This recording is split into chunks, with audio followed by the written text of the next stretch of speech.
Ang susunod na programa ay rated PG. Ito ay nangangailangan ng patnubay at gabay ng magulang para sa mga batang manunood.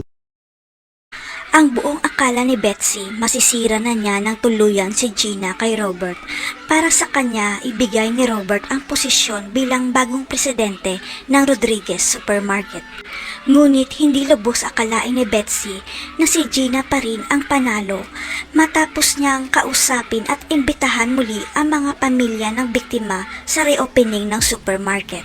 Kaya isinusumpa ni Betsy na gagawin niya ang lahat para maging presidente ng supermarket dahil ito lang ang pag-asa niya para makapagnakaw sa mga Rodriguez. Sa isip ni Betsy, kailangan niyang makahanap ng baho laban kay Gina, kaya si Gerald na naman ang titiktikan nila ng nanay niya para mabisto ang tinatago nilang sikreto.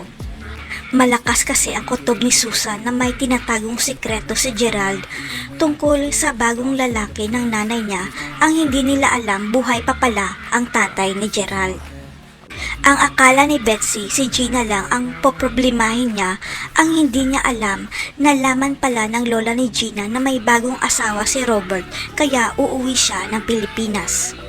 Dahil ang hindi alam ng lahat, lola pala ni Gina ang totoong may-ari ng supermarket dahil pera niya ang ginamit para maitayo ang supermarket matapos siyang ma-scam ni June.